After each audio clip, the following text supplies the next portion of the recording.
first week of February. Yeah, first week of February. 7:54 News Extra brought to you by Intralinks. And here's Kevin Mooney. Thank you, Dennis. Good morning, everyone. Our guests today are Dave Wolf and John Berge, and they're both from the North Platte Natural Resource District. And we're going to let Dave, first of all, talk here, and he's going to kind of introduce John and let us know what his new position is. How you doing, Dave?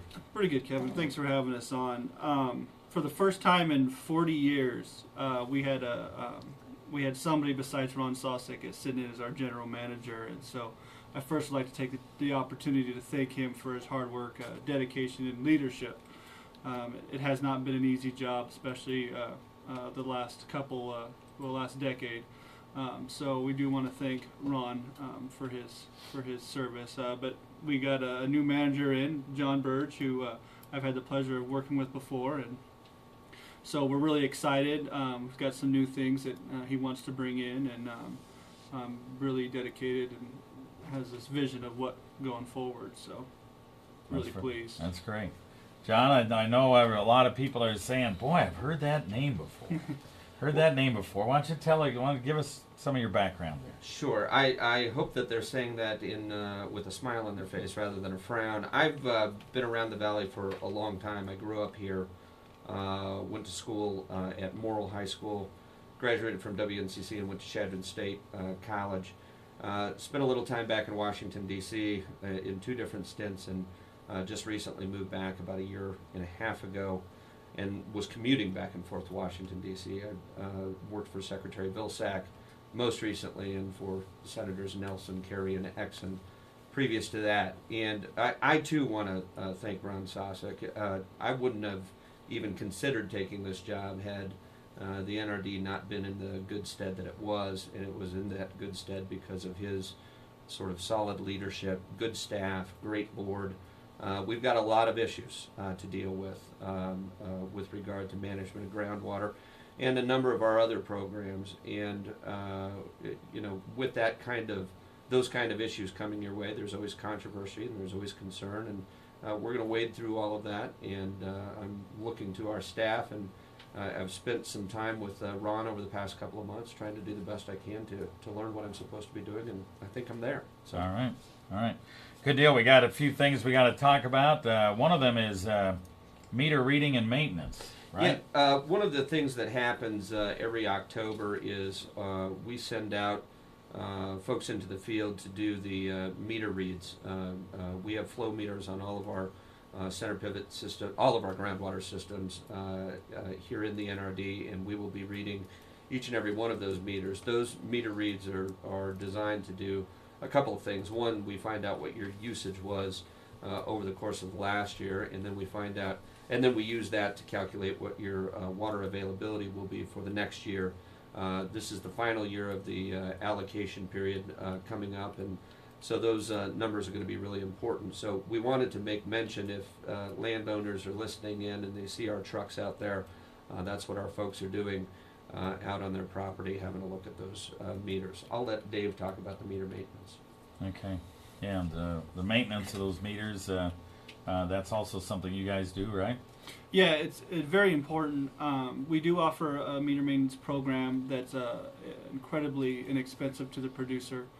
We travel out there and either fix in the field or bring it back if it's broken. But there's a lot of things that the producer themselves can do. Definitely draining the pipes around the meter before it freezes. I've seen a meter that has been frozen, and with it being inside the water there, it just disintegrates the meter.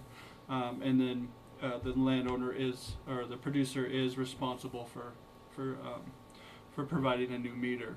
And it also just provides really reduces the headache of making sure the meter's functioning right, and if it's not functioning right, they might not be able to get their availability of water until could be as possibly as late as the next spring, because we got to get electrical records and flow tests to see how much water could actually been used. So it's just better if the producers just make sure they're maintaining it, make sure it's working. If they have any questions, feel free to call the office, 2749 and talk to staff. So.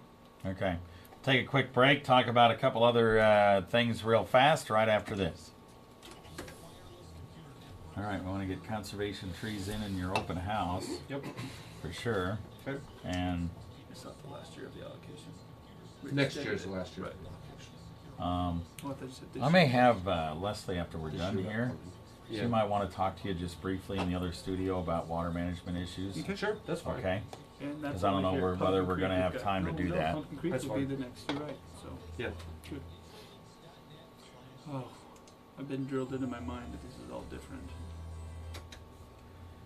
All right, we are back on News Extra with Dave Wolf and John Berge. Berge is the new director. John is of the North Platte Natural Resources District. One of the things we want to talk about is trees, conservation trees, right? It's that time of year. It is that time of year. We've got a number of programs out there. One of the most popular over the years has been our tree program, and conservation trees in particular. Setting up trees for living snow fences, setting up windbreaks, etc. And now is the time to start thinking about your tree needs. We're preparing for the orders that we're going to make, and we're going to have those trees available like we have every year. I think those orders. When do we start taking those, Dave? Right now. We start taking those basically now, and then we will come out and provide any technical assistance up to and including actually doing the planting of the trees ourselves. So wanted to mention that as well. The other thing that we wanted to quickly mention, Kevin, was we're going to have an open house out at the NRD on October 24th. We're doing that in concert with the Scottsbluff Gearing Chamber of Commerce. Excuse me, it's going to be open to the public. And it'll be an opportunity for producers and the public and anybody to come out and just visit with our staff, visit with me, talk to Ron, he will be there, thank him for his service, and just sort of learn a little bit more about what it is that we do. We're a subdivision of government, we're a taxing authority. We want people to know what it is that we do and have an opinion about it and tell us where we're doing stuff right and tell us where we're doing stuff wrong. So we'd like to invite folks out. It'll be 5 to 7 on October 24th. All right. I'm sure if you invite people to tell you what you're doing wrong, they'll probably tell you right away. I'm sure they will. All right. Okay. All right. Very good. Thanks, guys. Appreciate it. And I think Leslie may do a quick interview with these guys about some of the water management things that are going on. So be listening on the Ag News for that as well. We appreciate them coming in. Thank you very much. Thank you, Kevin.